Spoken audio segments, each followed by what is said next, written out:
네, 정경심 교수의 소환 조사가 이번 주 진행됩니다. 현재 검찰과 정 교수 측의 조율이 진행되고 있다고 하는데요. 일단 오늘은 아닌 것 같죠, 변호사님? 글쎄 말입니다. 오늘이냐라는 말이 있었는데 아직은 소환이 안 됐습니다. 근데 지금 얘기에 따르면 조사할 게 많다라고 하기 때문에 오후에 불러가지고는 아무래도 야간 조사가 또 동의가 없으면 어려우니까요. 그러면 오늘보다는 이제 내일 이제 유력해졌다고 봐야 되겠죠. 왜 그러냐면은 10월 3일이 오촌 조카라고 하는 조범동 씨의 기소 만료일 아닙니까? 그러면 그 전에 조사를 할 것이라는 얘기가 나오고 있고요. 그거 외에도 지금 일정을 보면은 10월 7일은 서울중앙지검 국감이 있고요. 17일은 대검찰청 국감이 있고요. 이런 것들을 고려한다면 물론 뭐 국감까지 또 뭐 고려해서 부르는 건 아니겠습니다만은 그리고 여러 가지 또 물을 익었다는 점을 본다면 결국 오늘 내일 했는데 내일 뭐 늦어도 모레 이렇게는 이제 소환을 할 것이다. 이렇게 볼 수 있겠네요. 그렇군요. 아마 시청자분들은 좀 어리둥절하실 겁니다. 왜냐하면 지난주에도 저희가 소환이 임박했다 이렇게 말씀드렸는데 이번 주에 소환할 것이다 이렇게 말씀을 드리고 있거든요. 서 팀장이 좀 변명을 해줘야 될 것 같아요. 저희가 왜 화요일에 소환한다, 수요일에 소환한다 왜 이렇게 말할 수가 없죠? 저희가 거짓말을 한 게 아니라 사실 기자들도 정확하게 알지는 못합니다. 이유가 있습니다. 검찰이 1층 출입문, 1층 현관으로 소환하는 건 원칙이지만 정확하게 언제, 몇 시에 소환할지는 밝힐 수 없다는 입장을 유지하고 있기 때문입니다. 지금 이 시각에도 저렇게 취재진들과 중계차, 카메라 기자 그리고 기자들이요 중앙지검 앞에서 저렇게 서서 정경심 교수를 기다리고 있습니다. 노란색 테이프로 삼각형 표시가 된 게 정 교수가 설 수 있는 포토라인, 저렇게 포토라인도 만들어져 있고요. 거의 오전 한 7시부터 매일매일 대기를 하고 있다 이렇게 볼 수 있을 것 같습니다. 사실 보통 소환 조사를 받으려면 1층에 들어가서 그다음에 신분증을 내고 출입증을 받은 다음에 엘리베이터를 타고 올라가야 하는데요. 물론 예외적인 경우에는 다른 뭐 통로를 이용해서 비공개 소환을 할 경우도 있지만 검찰은 이번에는 특혜 우려가 있기 때문에 1층 소환이 원칙이다 이렇게 밝히고 있습니다. 저렇게 취재진들이 많은 상황에서 글쎄요. 정경심 교수가 포토라인에 설지는 잘 모르겠지만 취재진의 눈을 피하기는 조금 어려워 보입니다. 네. 정경심 교수 현재 변호인만 14명이라고 알려져 있는데 그럼 변호사님 보시기에는 지금 정경심 교수가 14명을 다 대동하고 오지는 않겠죠? 네, 그렇게 하진 않을 거고요. 이제 이인걸 변호사라고 민정수석실에 그 조국 장관과 같이 근무를 했던 변호사 김앤장 출신 변호사가 있는데요. 거기를 아주 처음에 선임을 했었고요. 그러고 나서 사실 저희는 기본적으로 사법개혁에 있어서 제일 중요한 게 유전무죄, 무전유죄가 안 되도록 정관 예우를 근절해야 된다 이런 거라고 생각하는데 여기에 역행하죠. 특수부 검사 출신의 법무법인을 선임을 해놓고 계시고 그다음에 법원 출신의 영장 기각률이 아주 높은 그 법원 출신 법무법인을 또 선임을 해놓고 계세요. 그래서 그 소속 변호사들이 14명이지 이 모든 변호사를 선임을 하진 않았을 것 같은데요. 압수수색할 때도 변호사가 3명이 와 있었대요. 그중에 여성 변호사가 1명 와 있었다는 거 보면 아마 이번에도 압수수색할 때보다 변호사가 더 필요하겠죠. 덜 필요할 것 같지는 않으세요. 그러니까 3명 이상일 거고 변호사들도 이제 그 집중을 하기 위해서 1명이 계속 들어갈 수도 있지만 또 여러 가지로 번갈아 가며 들어갈 수도 있거든요. 그리고 또 그 정경심 교수가 여성 변호사가 좀 들어왔으면 좋겠다. 어떤 시간에 이렇게 요청을 하면 이렇게 들어갈 수도 있으니까 아마 3명, 한 4명 정도는 이제 좀 같이 대동을 하고 그중에 누가 입회를 할지 아니면 순차적으로 입회를 할지 이런 걸 좀 정하지 않을까 싶은데요. 그렇군요. 저는 압수수색할 때 변호사 3명 가 있는 건 처음 본 것 같아요. 그것도 굉장히 이례적이었다는 그래서 이번에도 아마 이제 조사를 받을 때도 우리가 처음 보는 또 사상 초유의 일이 벌어질 가능성도 있을 것 같아요. 또 혐의가 사실 입시비리 그리고 사모펀드 이렇게 각각의 분야에 있어서 각각을 또 담당하는 변호사가 있지 않을까 이렇게 추정도 해봅니다. 저는 또 궁금한 게 보통 전직 대통령이나 이런 분들을 소환할 때는 이렇게 부장검사가 예우 차원에서 티타임을 갖고 그 다음에 조사에 본격적으로 들어가기도 하잖아요.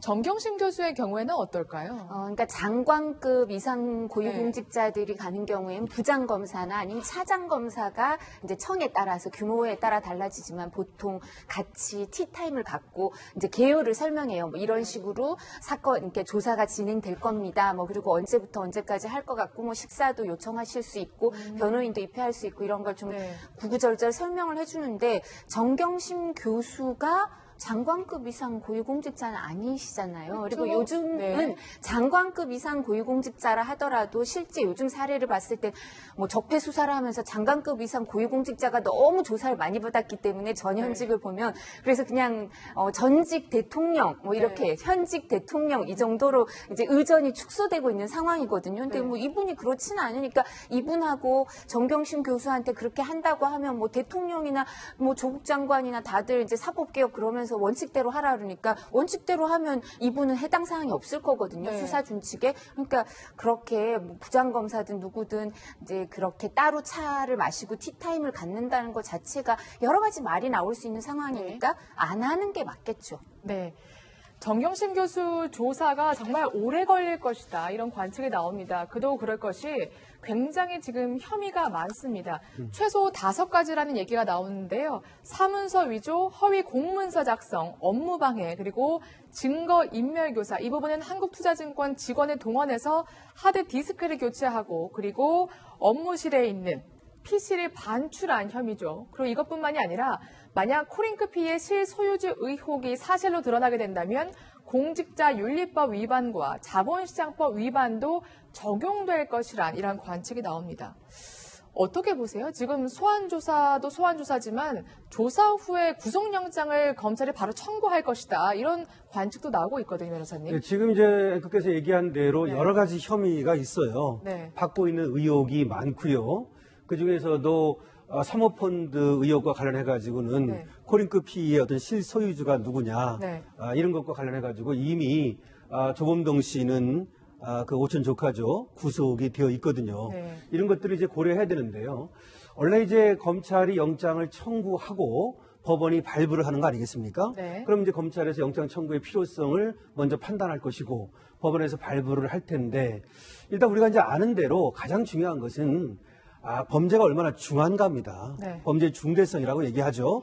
그리고 또 하나는 그 범죄를 입증할 만한, 즉 소명 자료 이것이 중요한 거예요. 그래서 이것을 얼마나 갖춰가지고 촘촘하게 영장을 청구할 것인가에 따라서 결과적으로 영장 발부가 결정될 것인데 결론적으로 얘기하면 영장은 청구할 것이다. 그럴 수밖에 없는 게 지금 얘기한 대로 혐의가 여러 개란 말이죠. 그다음에 이미 동양대표창장 위조와 관련해서는 피의자로 이제 기소가 되어 있단 말이죠. 그다음에 조범동 씨는 이미 구속이 되어 있고요. 근데 보통은요, 공범이 이렇게 이제 구속이 되면 그 형평성도 있고요. 또 하나, 아무래도 가장 중요한 것이 이제 여기서 사모펀드인데 사모펀드의 의혹을 좀 상당히 밝힌 것으로 보여지거든요. 그 횡령이라든지 이런 것까지 얘기하고 있고요. 그래서 영장은 청구를 할 것이고 다만 이제 발부가 되는가는 얼마나 촘촘하게 소명을 하는가에 달렸다. 이렇게 보면 될 것 같습니다. 사실 구속영장이 발부되냐 안 발부되냐가 검찰에서는 굉장히 중요한 수사적 기점이 될 것 같거든요. 예, 그러니까 이 정경심 교수 측에서도 제가 아까 그랬잖아요. 영장을 대비해서 정관 출신 판사들이 모여 있는 법무법인을 진작에 선임을 해 있다고 언론 보도가 계속 나왔어요. 근데 정경심 교수 성격으로 봐서 그게 사실이 아니면 SNS에 진작에 반박글이 올라왔을 것 같은데 말이 없으신 거 보면 본인한테 사실 그게 유리한 얘기는 아니죠. 근데 그렇게 진작부터 영장을 대비를 하고 있는 거죠. 구속영장에 대해서 대비를 해서 변호인 선임을 진직에 해놓고 있는 거는 검찰 단계에서 영장은 일단 청구가 들어간다고 생각하고 대비를 한 거예요. 그리고 이제 법원 출신을 이제 선임을 해놓은 거면 법원에서 이제 기각을 시켜야겠다 이렇게 마음을 먹고 있으신 것 같은데 좀 전에 강 변호사님 말씀하신 것처럼 이제 사모펀드가 이제 돈과 관련된 게 우리가 중연이 나올 가능성이 높아요. 근데 그거는 계좌 추적을 보면 자금 흐름이 있고 또 공범인 그 조범동 씨가 어떻게 진술했느냐 이런 부분이 있고 또 형평성 문제가 있어서 공범이 구속돼 있으면 비슷한 정도 내지는 주범, 종범 이렇게 봤을 땐 영장이 발부될 가능성이 높거든요. 그리고 또 다른 것보다 보통은 사문서 위조, 허위 공문서 작성, 업무 방해에 죄가 그렇게 영장을 청구할 만큼 영장이 발부될 만큼 죄질이 그렇게 높진 않다. 네.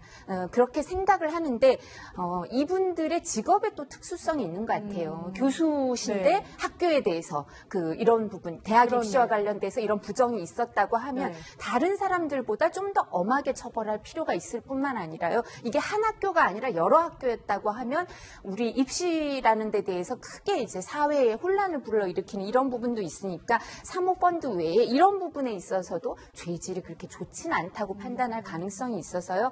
아마 법원도 그리고 무엇보다도 증거인멸 그 PC를 동양대에 있는 PC를 통째로 들고 나왔잖아요. 그렇죠. 우리 보통 그렇게 PC를 통째로 들고 나와서 그게 제3자의 트렁크 이런 데서 발견이 되면 진작에 영장 청구 들어갔거든요. 네. 그러니까 그래서 저희가 정경심 교수님에 대해서는 일정 부분 검찰이 배려를 해주고 있다 이런 오히려 말을 쓰고 늦었다는 있는데요. 말씀이시죠? 오히려 늦었기 때문에 네. 이 증거인멸 교사 본인이 직접 한 게 아니라 제3자를 시켜서 했기 때문에 범죄도 구성되고 영장 청구나 발부에 있어서도 나쁜 인자로 작용하는 이 증거인멸 교사 PC 이 부분에 대해서 법원이 좋게 볼 가능성이 좀 낮기 때문에요. 발부될 가능성이 좀 높지 않을까 싶은데요. 영장이 발부가 안 되면 검찰 수사가 아주 큰 이제 그 장애에 난관에 부딪히는 거예요. 봉착하게 네. 되는 거죠. 알겠습니다. 근데 제가 또 한 가지 여쭤보고 싶은 게 혐의가 지금 보면 굉장히 많거든요. 그래서 이게 한 번에 끝날 수 있을 것인가. 저는 한 가지 혐의라도 밤새 조사하시는 분들 굉장히 많이 봐서 어떻게 보세요? 이거 한 번으로 끝날 것 같으세요?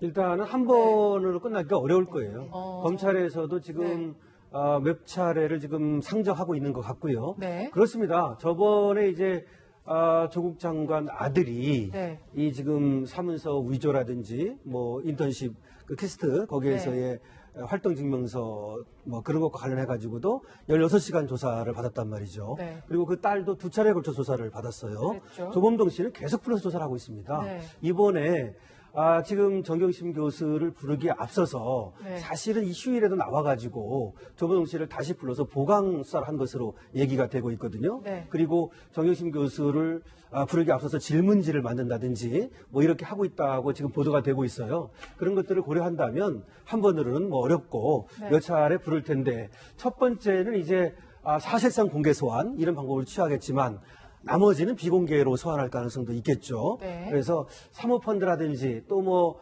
지금 위조 의혹이라든지 또 뭐 웅도학원 의혹도 일부 연관이 네. 있다고 보거든요. 그렇다면 2차례, 많으면 뭐 3차례 네. 이렇게 부를 수밖에 없을 겁니다. 알겠습니다. 검찰에서는요, 사실 정경심 교수뿐만이 아니라 조국 법무장관의 소환도 불가피하다 이런 기류가 흐르고 있습니다. 팀장님, 사실 조국 장관을 소환하는 건 검찰로서도 부담이거든요. 그렇죠. 네. 현재 지금 법무부 장관이기 때문에 검찰에서 직접 소환하기는 힘든데 일단 그 정 교수를 소환할 때 일부에서는 같이 소환해야 되지 않겠냐 말을 하는데 실제적으로 수사 기법상 네. 필요적 공무원이라든지 공모한 사람들은 변호사 아시겠지만 같이 불러서 분리해가지고 조사하는 이유가 한 사람만 조사하고 보냈을 경우에는 말을 마치기 때문에 통모하기 때문에 그렇게 안 하는데 네. 실제적으로 정 교수를 불러서 조사하고 나중에 조 법무부장 부른 이유는 지금 업무상 볼 때 같이 불러가 조사하기는 매우 힘들고 네. 검찰에서 부담 가기 때문에 아까 말씀하신 대로 정 교수를 소환해가지고 여러 번 조사한 다음에 그 바탕을 가지고 조국 법무부 장관도 소환해서 그 물어본 그 내용에 대해서 추가적으로 질문은 가능하지 않겠냐. 그렇기 때문에 동시에 불러서 조사하는 것은 매우 힘든 일이다. 이렇게 보시면 될 것 같아요. 네. 근데 만약에 정경심 교수와 뭔가 조국 장관, 지금 물론 추론입니다만 뭔가 이렇게 공무관계가 성립될 때 한 사람만 조사한 후에 뭔가 영장을 청구하거나 그러면 법원에서는 조사가 부족하다, 수사가 부족하다 이렇게 얘기할 수도 있을 것 같거든요. 예, 그러니까 왜 이 부분까지 조사를 하지 않았느냐, 미진하다 이런 얘기를 할 수밖에 없어서요. 그래서 영장을 청구하기 전에 정경심 교수를 조사하고 영장 청구를 하기 전에 그 사이에 네. 이제 조국 장관을 소환해서 조사를 할 수밖에 없을 것 같은데요. 서면 조사하기는 좀 어려울 것 같아요. 보통 아주 간단한 거는 네. 이제 고위공직자의 경우에 서면 조사를 하는 경우도 있어요. 네. 이제 근데 뭐 알지 못합니다 이렇게 대답할 가능성이 크시니까 수사에 도움도 안 되고 하니까 아마 소환해서 조사할 가능성도 클 것 같고요. 그리고 조국 장관도 수사에 협조하겠다고 얘기하셨으니까 소환하면 원리 원칙대로 응하셔야죠. 뭐 이렇게 지연하거나 이런 게 아니라 부르면 여건이 허락하는 한 바로 가서 조사를 받으셔야 지켜야 되는데요. 10월 1일 날 그 대정부 질의 사회 분야 질의가 있죠. 네. 그러면 아마 야당 의원들이 이 정경심 교수가 조사받을 내용, 검찰 출신들이면 그런 걸 많이 물어볼 수 있어요. 대정부 질의에서 네. 조국 장관한테. 그럼 정경심 교수가 많이 하나 조사를 받고 있다면 그 조국 장관도 비슷한 내용 갖고 대정부 질의에서 답변을 한 게 있으면 이게 비교가 되죠. 그래서 조국 장관이 그렇겠네. 이후에 소환돼서 조사를 받아서 딴 네. 얘기를 하면 그럼 대정부 질의에서는 왜 그렇게 답하셨냐 이렇게 물을 네. 수도 있기 때문에 제가 바라는 건 야당 의원들 사회 분야 대정부 질의할 때 어차피 사회 분야는 원래 법무부 장관한테 많이 묻거든요. 네. 그럴 때 좀 구체적으로 해서 검찰 출신들이 좀 실력을 보여주시기를 바라는데 어떻게 될지 지켜봐야 네. 될 것 같습니다. 알겠습니다. 검찰은 현재 그간 조사한 참고인과 피해자 진술 그리고 수사 기록들을 또 하나하나 검토하면서 막바지 소환 준비를 하고 있는데요. 그중에 하나가 바로 여러분 기억하실 겁니다. 허위 인턴 활동 증명서 발급이죠. 그간의 조 장관 발언부터 일단 들어보겠습니다. 부인께서 운영한 영어센터 봉사활동 한 걸로 딸이 표창장 받은 거 맞는지, 또 총장은 딸한테 총장상을 발급하지 않았다고 하고 있거든요. 저희 아이가요, 그 학교에 가서 중학교, 고등학교 학생들 영어로 가르치는 거 실제 했습니다. 실제 활동을 했고, 그에 대한 그 표창장을 받은 거 사실입니다. 제가 언론 보도 내용은 상세히 보지 못했는데, 그 자체는 확인을 금방 할 수 있을 것입니다. 청문회 등에서 여러 번 말씀드렸지만, 저희 아이는 공익인권법센터에서 인턴을 했고 센터로부터 증명서를 발급받았습니다. 네, 감사합니다. 공익인권법센터에서 인턴을 했다 이렇게 얘기를 했는데 지금 뭐 다른 검찰에서 집에서 했다 뭐 이런 얘기를 했다고 하더라고요. 네, 어제 저희 채널A가 단독 보도해드린 내용 전해드립니다. 서울대 인턴을 했는데 본 사람은 없다. 그럼 어디서 했냐? 당연히 네. 이런 질문이 나왔을 것 같습니다. 조국 장관의 딸을 조사하기에 앞서서 실제로 이 증명서를 함께 받은 것으로 알려진 장영표 교수의 아들 그리고 조 장관 친구인 박모 변호사 아들을 불러서 조사를 했는데 공익인권법센터에서 조 씨를 본 적이 없고 우리들은 국제학술회의에 한 번 참석했다 이렇게 털어놓은 겁니다. 그렇다면 본 적은 없는데 사실 귀신도 아니고 어디서 인턴을 했냐? 그럴 때 이렇게 대답을 했다는 겁니다. 집에서 인턴을 했다고 주장한 것으로 알려져 있는데요. 인터넷으로 자료 조사 등을 했다 이런 취지인 것으로 일단 주장한 걸로 알려졌는데 이 내용은 뒤후에 반박 내용도 있습니다. 그렇군요. 반박 입장 들어봐야 될 것 같은데 정경심 교수가 직접 SNS에 올렸습니다. 근데 구체적으로 해명을 하진 않았어요. 저희가 사실 그 부분을 좀 비교하면서 보도해드리고 싶은데 그냥 반박이더라고요. 네, 그러니까 뭐 매일매일 나갔다. 네. 그리고 누군가가 알고 있다. 뭐 네. 아이라고 하면 안 되죠. 성년이고 28, 23살이니까 이제 뭐 아이라고 하긴 나이가 많은데요. 네. 이 사람들이 그러면 그 딸하고 아들 뭐 각각의 경우에 뭐 친구 누구랑 같이 왔었다. 뭐 이렇게 얘기를 하시면 될 것 같은데 그런 해명을 안 하시는 걸 보면요. 그렇게 구체적으로 해명을 하면 그 누가 같이 갔었다 내지는 누가 뭐 그 부분을 목격했다 이러면 그 사람들도 같이 말을 해줘야 되니까 그런 부분까지는 자신이 없어서 그러신 건지 아니면 검찰 이제 수사를 본인도 받으실 거니까 이러는 건지 모르겠지만 제가 이제 이거 들어오기 전에 강 변호사님하고 얘기를 나눴는데 아니 개인 SNS에 지금 허위라고 공격하는 거 뭐 말이 바뀌었다 이러면서 공격하는 게 그렇게 많은데도 구체적으로 반박하거나 아니면 이 정도로 허위 보도다 이렇게 반박하는 게 많지는 않아요. 네. 근데 그 딸하고 아들이 집에서 인턴을 했다. 엄마 연구실에서 인턴을 했다. 이 부분에 대해서는 왜 공격을 할까 했을 때 변호사님하고 저하고 의견이 일치한 게 이 부분은 이제 어떤 도화선이다. 사람들의 정서를 건드리는 거다. 셀프 인턴이고 특혜를 받은 거잖아요. 그러니까 이런 부분에 대해서 그런 이렇게 정서가 퍼져나가는 거를 차단하기 위해서 그런 게 아닌가 싶고요. 그리고 또 사실 저희가 봤을 땐 집에 컴퓨터가 2대니 3대니 이거에 대해서 반박하기 아주 쉬운 거잖아요. 그렇죠. 허위면 그죠? 네. 그러니까 그 투자증권 직원은 뭐 2대가 아니라 3대 이상이라고 하는 거고 조국 장관은 계속해서 2대라고 했는데 네, 하고 그럼 그거는 거짓말인 거잖아요. 거기 같은 그런 사실에 대해서는 반박을 안 하세요. 근데 네. 이렇게 반박 안 하는 사실이 많으면 그 부분에 대해서는 저희가 어떻게 생각하냐면 법조인들은 반박 안 하는 건 좀 반박을 할 수 없는 거니까 사실인가 이렇게 생각을 하는데 이렇게 구체적으로 내지는 구체적인 않더라도 추상적으로 반박하는 것 자체 이 딸이 집에서 인턴했다, 뭐 연구실에서 인턴했다 이 부분에 대해서는 이게 파급 효과가 있을 거라고 생각하고 반박을 하면서도 구체적인 자료가 안 나오니까 이 부분에 대해서는 되면 그래도 또 의혹이 남을 수밖에 없는 그런 문제인 것 같습니다. 그러니까 이 지지자들은 또 이 부분을 또 이제 인용하면서 허위 사실이라고 했다고 하면서 또 이제 방어를 할 때 원용하겠죠. 보통 입시 비리에 대해서는요, 엄달을 해왔어요.